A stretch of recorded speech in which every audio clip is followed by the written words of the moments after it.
এরপরে প্রশ্ন হলো, অজু করার নিয়ম এক একজন এক এক রকম বলে, আমাদের তো অজু না হলে সালাতও হবে না, সুতরাং অজু করার সঠিক নিয়ম জানতে চাই। অজু করার নিয়ম আবার এক একজন এক এক কথা বলে, এটা আমি প্রথম শুনলাম। নামাজ নিয়ে, নামাজের মাসআলা নিয়ে অনেক মত পার্থক্য আছে, অনেক গন্ডগোল ঝামেলা আছে। অজু নিয়ে ঝামেলা আছে আমি তো জানি না, প্রায় সবই এক। তারপরে তিনি জানতে চেয়েছেন অজুর সুন্নাত তরিকা হলো, আপনি প্রথম দুই হাতের কবজি পর্যন্ত ধোবেন, দুই হাতের কবজি পর্যন্ত 3 বার ধোবেন। এরপরে পানি নিয়ে 3 বার কুলি করবেন। কয়বার কুলি করবেন? 3 বার। কুলিটা করার সময় ভালো করে মুখের ভিতরে পানিটাকে নাড়া দিয়ে সম্ভবত একটু গড়গড়া করবেন। গড়গড়া করতে না পারলে অন্তত ভালো করে নাড়া দিবেন 3 বার। 3 বার নাকে পানি দিবেন। নাকে পানি দেওয়ার ক্ষেত্রে ইস্তেনসার সুন্নাত, ইস্তেনশাক এবং ইস্তেনসার এগুলো হলো সুন্নাত। তো এই নাকে পানি দেওয়ার ক্ষেত্রে যে নির্দেশ, সেটার বাস্তবায়নটা এভাবে হবে যে হাতের কোষে পানি নিয়ে নাকের কাছে ধরে হালকা করে টান দিবেন। জোরে টান দিয়ে না আবার মাথা তুলে যাবে, একদম হালকা, বা নাকে চুবায় ধরে ডুবায় ধরে যাতে করে ভিতরে পানি যায়। এরপরে নাক পরিষ্কার করবেন। এভাবে 3 বার করা কি সুন্নাত। এরপর আপনি 3 বার আপনার মুখ ধোবেন। কয়বার ধোবেন? 3 বার। এই 3 বার ধোয়ার সময় পানি নেবেন অল্প, ডলবেন বেশি, ডলতে হবে বেশি। বিশেষ করে কপাল, এই যে কানের লতি, গোড়া, এগুলো একটু বেশি ডলা লাগে, কারণ এই জায়গাগুলো বর্ডার তো শুকনা থেকে যায় অনেক সময়, এগুলোকে ভালো করে ডলতে হয়। নবী করিম সাল্লাল্লাহু আলাইহি ওয়াসাল্লাম ওযুর ক্ষেত্রে বারবার বলেছেন, আসবিগুল ওযু, তোমরা ওযুকে পরিপূর্ণ করো, আয় আকমিলুল ওযু। তার মানে ওযুটাকে ভালোভাবে করতে হয়। এই ভালোভাবে ওযু মানে কি? ভালো ওযু মানে হলো সুন্দর করে ডলা। পানি অল্প নিলেন, ডলতে হবে বেশি। 3 বারের জায়গায় 4 বার 5 বার ধোবেন না। অনেক আছেন যে এই মুখ ধোয়ার ক্ষেত্রে দোয়া হইলো কি হইলো না, শুকনা থাকলো কিনা, এই ওয়াসওয়াসার কারণে সে একের পর এক পানি ধুইতেই থাকে, 5 বার 7 বারও ধোয়। এটা সুন্নতের খেলাফ। 3 বার ধোয়া সুন্নত, কমও করবেন না বেশিও করবেন না। 3 বার পানি নিয়ে যদি আপনি বেশি করে ডলেন, অনেক সময় ধরে ডলেন, শুকনা থাকবে না। এরপরে যদি আপনার মনে বলে, যদি শুকনা থেকে যায়, তখন মনরে বলবেন শুকনা থাকলে আমি আল্লাহর সাথে বসবো, কারণ আল্লাহ রাসূল 3 বার করতে বলছে, আমি 3 বার করছি। এরপর শুকনা আছে কিনা, আমার ডলার আছে, ডলছি, এরপর শুকনা থাকলে আমার কোনো গুনাহ হবে না। আপনি অন্তত টেনশন নেবেন না, আমি দায়িত্ব নিলাম। যদি আপনি ডলারটা সুন্দর মতো করেন আর 3 বার দোন, শুকনা যদি আছে এরকম মনে হয়, বুঝবেন এটা ইবলিসে আপনারা দিয়ে পানি অপচয় করাবে, নামাজের জামাত ছুটাবে, আপনাকে ক্ষতিগ্রস্ত করবে নেক্সট সুরতে। এরকম ওয়াসওয়াসা নামাজের মধ্যে যে শয়তান দেয়, ওইটার নাম হলো খিনজাব, হাদিসে আসছে। ওইটা বিশেষ এক টাইপের ইবলিস আছে যে মানুষের নামাজের মধ্যে বিশেষ করে যত রকম ওয়াসওয়াসা আছে সেগুলো দেয়। এই জন্য এটা ওই ইবলিসের কথা শুনবেন না। যদি মনের ভিতরে ওয়াসওয়াসা আসে, বুঝবেন যে ইবলিস হাজির হয়ে গেছে। আপনার অজুতে বেশি পানি নষ্ট করায়, বেশি সময় নষ্ট করায় আপনাকে ক্ষতিগ্রস্ত করবে। আপনার মনে হবে যে 3 বারের জায়গায় আমি 5 বার দিতেছি, আমি তো আরো বেশি ভালো করতেছি। বেশি ভালো, বেশি ভালো। এই বেশি ভালো তো ভালো না। বেশি ভালো কি ভালো? ভালো না। তাহলে কয়বার দিতে হবে? 3 বার। এই 3 বার ধোবেন। দায় যদি পাতলা হয় তাহলে একেবারে গোড়া পর্যন্ত যেন যায়, এরকম পানি দিয়ে চেষ্টা করবেন আপনার গোড়া পর্যন্ত পানি পৌঁছানোর। গেল এটা। এরপরে 3 বার হাত ধোবেন। এই হাত ধোয়ার ক্ষেত্রে আগে ডান হাত ধোবেন, সবাই তো ডান দিয়ে শুরু করি আমরা আলহামদুলিল্লাহ। এই কোণে পর্যন্ত ভালো করে ডলবেন, পানি নেবেন অল্প। এরপরে 3 বার বাম হাত ধোবেন, শেষ। শুরুতে বিসমিল্লাহ বলবেন, বিসমিল্লাহ বলেই করবেন। আরেকটা জিনিস রয়ে গেছে, মেসওয়াক, গুরুত্বপূর্ণ জিনিস। অজুতে শুরুতে আপনি কি করবেন? মেসওয়াক করবেন। মেসওয়াক তো এখন আমাদের আর নাই, হারায় গেছে। কয়জনের পকেটে মেসওয়াক আছে দেখাতে পারবেন এখন? একজনে হাত তুলছেন, 2 জন, আর হয়তো 2-4 জন হবে। মেসওয়াক নাই। ভালো করে শুনে রাখেন, নবী করিম সাল্লাল্লাহু আলাইহি সাল্লাম বলেছেন, লাউলা আন আশুক্কা আলা উম্মতি লা আমারতুহুম বিসওয়াক। যদি আমার উম্মতের জন্য মেসওয়াকটাকে আমি কঠিন মনে না করতাম, আমি মেসওয়াক করাটাকে আবশ্যক, ফরজ ওয়াজিব করে দিতাম, অর্ডার জারি করে দিতাম যাতে সবাই মেসওয়াক করে। কারণ মেসওয়াক এটা মুমিনের জন্য, ইমানদারের জন্য অনেক উপকারী একটা জিনিস। এটা শুধুমাত্র দাঁত পরিষ্কার করো না, এটার সাথে অনেক কিছু সম্পর্ক আছে, ইমানের সম্পর্ক আছে। ইমানে মৃত্যু যে আমলগুলোর মাধ্যমে হয়, সে আমলগুলোর মধ্যে থেকে একটা হলো মেসওয়াক। মেসওয়াক বেশি বেশি করার মাধ্যমে মৃত্যুর সময় ইমান নিয়ে যাওয়ার তৌফিক নসিব হয়। প্রিয় নবী সাল্লাল্লাহু আলাইহি সাল্লামের জীবনের শেষ আমল কোনটা জানেন? একবারে শেষ আমল, যার পর আর কিছু করতে পারেন নাই, নিঃশ্বাস বন্ধ হয়ে আল্লাহর কাছে চলে গেছেন, রফিকে আলার সাথে সাক্ষাৎ করতে গেছেন, সেই শেষ আমলটা ছিল মেসওয়াক। নবী করিম সাল্লাল্লাহু আলাইহি সাল্লাম আয়েশা রাদিয়াল্লাহু তাআলা আনহার কোলে মাথা রেখে তিনি যখন অসুস্থ, মৃত্যুশয্যায় শায়িত, মারা যাওয়ার ঠিক আগ মুহূর্তে ওয়াফাতের ঠিক আগ মুহূর্তে তার মেসওয়াকটা দিয়েছেন আয়েশা রাদিয়াল্লাহু তাআলা আনহাকে। এটাকে চাবায়া যে নরম করবেন এই শক্তিটা তার শরীরে ছিল না, এতটা দুর্বল হয়ে গেছেন। তখন আয়েশা রাদিয়াল্লাহু তাআলা আনহা নিজে চাবায়া সেটাকে নরম করে নবী সাল্লাল্লাহু আলাইহি ওয়াসাল্লামের হাতে তুলে দিয়েছেন। তিনি সে মেসওয়াক করেছেন। এই মেসওয়াক করতে করতেই এরপর দুনিয়া থেকে চলে গেছেন। কত গুরুত্বপূর্ণ আমল হলে নবী সাল্লাল্লাহু আলাইহি ওয়াসাল্লাম জীবনের শেষ আমল এটা হয়। আর ইবলিস এখন আমাদের থেকে এই আমলটাকে এমনভাবে বিদায় করেছে, হাজার হাজার মানুষের মধ্যে দু চারজনও মেসওয়াক তারা করে না, ওযু করে নামাজ পড়ে কিন্তু মেসওয়াক করে না। ভাইরা আমার, আমাদের দাঁতে যে নার্ভগুলো আছে এগুলোর সাথে ব্রেইনের একটা সম্পর্ক আছে। মেসওয়াক এটা করার মাধ্যমে আল্লাহ রাব্বুল আলামিন বান্দার ব্রেইনে ঈমানকে তরতাজা রাখেন। এবং এটা নিয়ে বেশ কয়েকটা গবেষণা আছে, দারুণ দারুণ কিছু গবেষণা আছে। এই গবেষণাগুলো আমি যাদের প্রতি খুব আস্থা রাখি, এরকম কিছু ভাইয়েরা আমাকে পড়ে তার নির্যাসটা জানিয়েছেন। আমি তাদের উপরে ভরসা, তাদের উপর আস্থা রেখে আমি সেই আর্টিকেলগুলো সম্পর্কে টুকটাক আরও জানার চেষ্টা করেছি। করার পরে আমার কাছেও পরিষ্কার হয়েছে তাই যে মেসওয়াকের সাথে মানুষের ঈমানে মৃত্যু নসিব হওয়ার একটা সম্পর্ক অনেক সুনিবিড় আছে। আমরা ব্রাশ করেন আপনি ব্রাশ, আমরা আজকাল আঠালো খাবার খাই, চকলেট খাই, এমন কিছু খাই যেগুলো 1400 বছর আগে মানুষরা খেতেন না। সেই হিসাবে আমরা ব্রাশ করি, পেস্ট ব্যবহার করেন, কিন্তু মেসওয়াকটা ছাড়বেন না। মেসওয়াকটা এটা শুধুমাত্র দাঁত পরিষ্কার করা না, এটা দাঁত পরিষ্কার করা ছাড়াও এর স্পিরিচুয়াল অনেক পাওয়ার, এর আধ্যাত্মিক অনেক পাওয়ার, স্পিরিচুয়াল অনেক পাওয়ার আছে যেটা আমরা বুঝি না।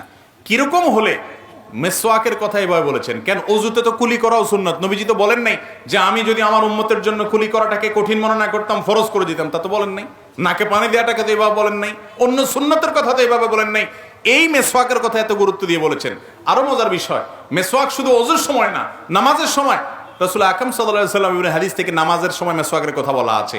এই জন্য সৌদি আরবে গেলে, আপনার মক্কা মদিনায় গেলে দেখবেন আরাবিয়ানদেরকে তাদের পকেটে মেসওয়াক থাকে, ম্যাক্সিমাম আরাবিয়ানদেরকেই। নামাজে দাঁড়াইছে, তারা বাইর করে একামত দিচ্ছে, তারা দাঁতের উপরে মেসওয়াকটা দিয়ে ঘষে আবার সেটাকে রেখে দিচ্ছে পকেটে। খুব সিম্পল। কিন্তু ওই যে নামাজের সময় মেসওয়াক করতেছে, এটা শুধুমাত্র দাঁত পরিষ্কার করা না, দাঁত পরিষ্কার চাইলে অনেক বেশি কিছু, নামাজে মনোযোগ আসার জন্য এটার উপকারিতা আছে। এর পাশাপাশি এই মেসওয়াকের আমলটা, এটা আপনি যখন শুতে যাবেন, আপনি যখন কারোর সাথে সাক্ষাৎ করতে যাবেন, বিভিন্ন জায়গায় মেসওয়াকের আমলটা করতে বলা হয়েছে। এই যে মেসওয়াকের আমলটা, এটা আজ হারিয়ে গেছে আমাদের থেকে। ওযুর সময় মেসওয়াক করাটা বিশেষভাবে সুন্নত। করবো তো ইনশাআল্লাহ। গাছের ডাল রেখে দিবেন, একটু ঘষবেন এবং কিছুদিন পর পর পাল্টাবেন। জান্নাত চাইবেন আর একটু কষ্ট করতে পারবেন না? এই মেসওয়াকের উপকারিতা অনেক অনেক গুণ বেশি। এটা আল্লাহ তাআলা আমাদেরকে বোঝার তৌফিক দান করুন। তো যেটা বলতেছিলাম ওযুর নিয়ম সম্পর্কে, যে ওযুর নিয়ম এটা যখন আমরা বলতে গেছি, মেসওয়াকের কথাটা দেখেন শয়তানও আমার ভুলে দিছি, অথচ এটাকে আমি খুব গুরুত্বের সাথে করি। আমার ব্যক্তিগতভাবে আমার বাসায় মেসওয়াক বান্ডিল সহকারে আমি রাখি, বান্ডিল সহকারে, যাতে করে সব বাচ্চারা মেসওয়াক করার অভ্যাস গড়ে ওঠে। এবং এমনভাবে রাখা হয় যাতে অনেকগুলো মেসওয়াক থাকে, কখনো টান যেন না পড়ে। তো যাই হোক, সেটা শয়তান আমাকে ভুলাই দিছে। তাহলে উযুতে ওই মেসওয়াকটা বিশেষভাবে খেয়াল করবেন, বিসমিল্লাহ বলে করবেন। শুরুতে দুইটা মিস্টেক ছিল, বলে দিলাম। এবার আসি, 2 হাত ধোয়া শেষ, মাথা মাসে করবেন। ভিজা হাতরে এইভাবে পুরো হাত ভিজানোর পর এই হাতকে আপনি মাথায় দিয়ে এভাবে টান দিবেন, টান দিয়ে একেবারে পেছন পর্যন্ত নেবেন। সেখানে হাতের এইটুক ব্যবহার করবেন, এটাকে টান দিবেন, তাহলে এইটুক অব্যবহৃত থেকে যাবে। এভাবে যখন টান দিবেন, গোড়ার অংশ থেকে যাবে। এবার আসার সময় এইরকম করে টান দিবেন, তাহলে যাওয়ার সময় অর্ধেক হাতে আর আসার সময় বাকি অর্ধেক হাতে টান দিবেন, তাতে পুরো মাথার কি হয়ে যাবে? মাসা হয়ে যাবে। এই মাথা পুরাটা মাসে করাটাই হলো সুন্নাহ। পুরো মাথা মাসে করলেন, এরপরে ভিজা আঙ্গুল দিয়ে কি করবেন? কান মাসা করবেন। কান মাসা শেষ, গর্দান মাসা করবেন কিনা, এই তো এবার একটা ভেজাল এবং কামড়া কামড়ির জায়গায় চলে আসি আমরা, তাই না? এই একটা জায়গাতে ঝামেলা একটু এবং মতপার্থক্য আছে। গর্দান মাসে করা সম্পর্কে বেশ কয়েকটা বর্ণনা পাওয়া যায়, কিন্তু সে বর্ণনাগুলোর অবস্থা পর্যালোচনা করলে নিরপেক্ষভাবে আমার কাছে ক্ষুদ্র দৃষ্টিতে ওলামায়ে কেরামের তাহকিকগুলো দেখার পর আমার কাছে যেটা মনে হয়েছে সেটা হলো যে গর্দান মাসে করাটা আসলে হাদিস দ্বারা, সুন্নাহ দ্বারা সাব্যস্ত নয়। এটা সাব্যস্ত হওয়ার মতো, এটাকে সুন্নাত বলার মতো, মুস্তাহাব বলার মতো এই পর্যায়ের হাদিসগুলো না। কথা কি বুঝাতে পারছি? কেউ গর্দান উপরে মাসে করে, ওই যে বিভিন্ন বর্ণনা আছে সেগুলোর উপরে এতেমাদ করে, ভরসা করে, অনেকগুলো আমাদের ফতোয়া আছে মুস্তাহাবের উপরে, তাদের ব্যাপারে আপনার হার্ডলাইন হয়ে তাদের সাথে যুদ্ধ করতে যাওয়ার দরকার নাই। আপনি যেটাকে বিশুদ্ধ মনে হয়েছে সেটার উপর আপনি আমল করবেন। যাই হোক, তাহলে মাথা মাসে করা শেষ, কান মাসে করা শেষ, বাকি রইল পাও। দোনো পাও ধোবেন। পাও ধোয়ার ক্ষেত্রে নবী সাল্লাল্লাহু আলাইহি ওয়াসাল্লাম একটা বিশেষ গুরুত্ব আরোপ আছে। তিনি বলেছেন, ওয়াইলুল লিল আকাবি মিনান নার, পায়ের গিরা গোড়ালি এগুলাকে জাহান্নামের আগুন থেকে তোমরা বাঁচাবা, কারণ এগুলো শুকনা থাকে। বিশেষ করে যে শীতের মৌসুম চলতেছে, এখন তো আমরা 4G গতির অজু করি। শীতের সময় 4G গতির অজু চলে না। মসজিদের অজুখানাগুলোতে দেখবেন গরমের সময় সিরিয়াল পড়ে যায়। যে অজু করতে একবার চান্স পায় সে আর উঠতে চায় না, বিশেষ করে জোহরের অজু। যত পানি ঢালে তত শান্তি। আর শীতের সময় দেখবেন যে অজুখানাতে, মাগরিবের সাথে তো অজুখানাতে কোনো মানুষই পাওয়া যায়, সবাই আসরটা দিয়া রেডিমেড একদম এসা পর্যন্ত কমপ্লিট করে, ঠিক না? ঠিক। এই যে শীতের সময় অজু আমরা তাড়াহুড়ো করি, শুকনা থেকে যায়, ত্বক শুকায় থাকে। শীতে আপনি ত্বকের যত্ন নেন, অজুরও যত্ন নিতে হবে। এই জন্য বিশেষভাবে পাও ডোলে ডোলে ভালো করে গিরা গোড়া এগুলো ধুইতে হবে, এবং চিপা চাপাগুলোতে আঙ্গুলের খেলাল করতে হবে। এভাবে যদি আপনি 3 বার ডান পাও 3 বার বাম পাও ধোন, আপনার অজু কমপ্লিট। এরপরে কালিমায়ে শাহাদা পাঠ করেন, আল্লাহ রাব্বুল আলামিন ইনশাআল্লাহ বিইذনিল্লাহ এই অজুর মাধ্যমে আপনার জান্নাতে যাওয়াকে সহজ করবে। বুঝাতে পারছি? তাহলে এইভাবে অজু করতে হবে। অজু করার ক্ষেত্রে একটা বিশেষ সাবধান বাণীর কথা বলবো, সেটা হলো আজকাল শতকরা 99 জন মানুষ আমরা অজু করতে গিয়ে একটা গুনাহ করি। অনেক সময় অজু করাটা নফল কাজের জন্য অজু করতেছেন, শোয়ার জন্য অজু করতেছেন, তাহলে এটা নফল, ফরজ না। রাতে ঘুমানোর সময় অজু করে শোয়া সুন্নাত, তো সুন্নাত আমল করার জন্য করেছেন, তাহলে এটা ফরজ না। কিন্তু আপনি অজু করতে গিয়ে একটা কবিরা গুনাহ করতেছেন। অজুটা সুন্নাত, সেটা করতে গিয়ে একটা কবিরা গুনাহ করে বসতেছেন। ম্যাক্সিমাম মানুষ আমরা এই অপরাধের সাথে জড়িত। সেটা কি? পানি অপচয়। পানির অপচয়। অপচয় করা কি সওয়াবের কাজ না গুনার কাজ? ছোট গুনাহ না বড় গুনাহ? আল্লাহ রাব্বুল আলামিন এটাকে বড় গুনাহ, কাবিরা গুনার মধ্যে রেখেছেন, অপচয় করা। আপনি পানি ব্যবহার করতে পারেন, নষ্ট করতে পারেন না। প্রয়োজনের চাইতে অতিরিক্ত ব্যবহার করলেন, এটা অপচয়, এটা হারাম। আমরা অনেক ভাইরা আছেন অজু করতে যে পরিমাণ পানি ব্যবহার করি, বিশেষ করে ট্যাপে তো অজু করে আজকাল প্রায় সবাই। এই ট্যাপ চালাই দিয়া হাত ধোয়া শুরু থেকে নিয়ে পা ধোয়া পর্যন্ত যত পানি যায়, এগুলো যদি একটা বড় বালতিতে ধরে রাখেন, একদিন একটু ট্রাই করে দেখেন যে, এবং একটু চেক করেন যে আমি কতগুলো পানি ব্যবহার করলাম অজুতে। আপনি দেখেন প্রায় আধা বালতি বা তার চাইতে বেশি হয়ে যাবে ব্যবহার করেছেন, ঠিক না? ঠিক। আর রাসূল আকরাম সাল্লাল্লাহু আলাইহি ওয়াসাল্লামের অজুতে কত পানি লেগেছে জানেন? হাদিসে সে বিবরণও আসছে। এখানে তো গ্লাস নাই, দেখানো যেত।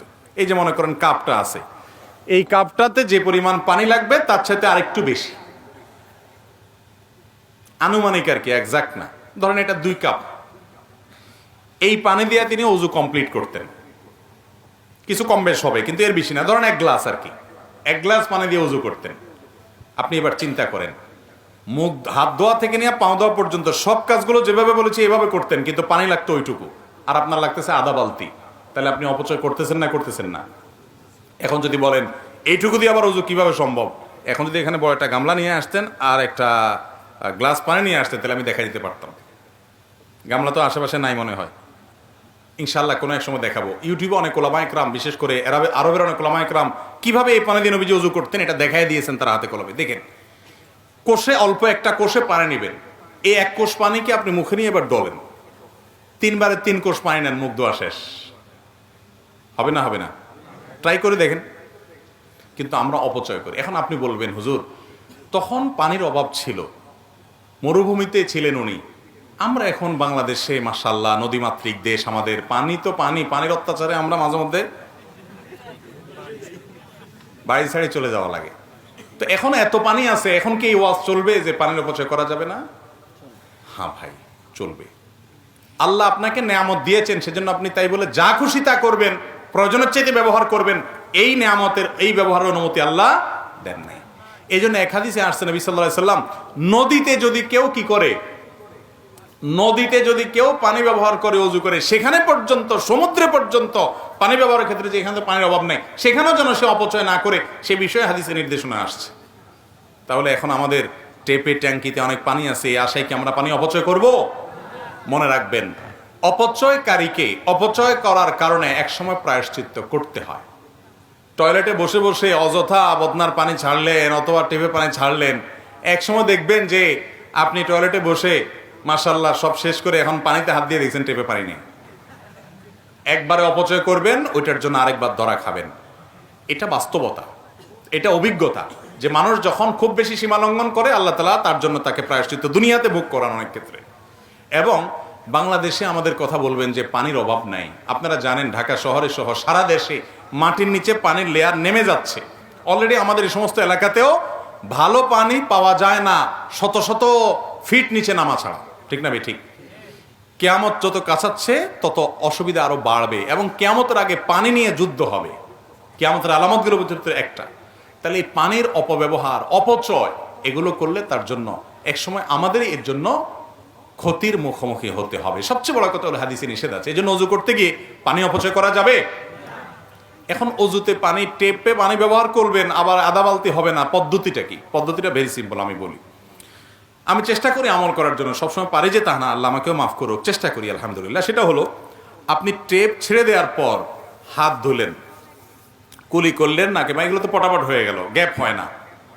এবার আপনি মুখ ধোয়ার আগে দিয়ে যদি মনে করেন না একটা কাটে পরিষ্কার করবেন, সময় লাগবে, তাহলে টেপটা বন্ধ করে নেন, নিয়ে এগুলো সেরে আবার টেপটা চালায়া এবার কোষ পানি নিয়ে, এক কোষ পানি নিয়ে টেপটা বন্ধ করেন, অথবা কোষ পানি নিয়ে মুখে দিয়া টেপটা বন্ধ করে এবার ডলেন ভালো করে। আপনি এদিকে ডলতেছেন, ওই যে হুজুর ডলতে বলছে, অতএব সুন্দর করে ডলতেছেন, এদিকে পানি যাইতে আছে টেপ দিয়া, তাহলে হুজুরের কথা শুনে সোয়াব যদ্দুর হলে এদিকে গুনার মেশিন লাগাই দিলেন, ঠিক না ঠিক? এই টেপটাকে গ্যাপ দিয়া দিয়া বন্ধ করে করে যদি উজু করেন, দেখবেন ইনশাল্লাহ আল্লাহ তো আপনাকে সাধ্য অনুযায়ী জিজ্ঞাসাবাদ করবেন যে আপনি কতটুকু পারছেন। আপনি অন্তত বলতে পারেন, আল্লাহ আমি চেষ্টা করছি পানি যেন অপচয় না হয়। যখন মুখ ধোয়া শেষ, আপনি মাথা মাসে করবেন, হাত ধোয়া শেষ, এবার হাত ধোয়া শেষ, এদিকে টেপে পড়তেছে, এদিকে আপনি মাথা মাসি করতেছেন না, আপনি টেপটা বন্ধ করেন, এরপরে মাথা মাসি করেন। আপনি বলবেন, হুজুর এত ঝামেলা করে কে? এত ঝামেলা করে সে জান্নাতে যেতে যায় যে, জান্নাতে যেতে যায় যে, এত ঝামেলা করে সে। আপনি জান্নাতে যাবেন, দুনিয়ার সমান 10 দুনিয়া মিনিমাম এটার মালিক হবেন, এত নেয়ামত পাবেন, একটু টেপ বন্ধ করবেন, খুলবেন, এটুকু করতে পারবেন না। তো এরকম 2 নম্বর এবং এরকম সুবিধাবাদী মানুষের জন্য জান্নাত আসে নাই। আল্লাহ আমাদেরকে আমল করার তৌফিক দান করুন।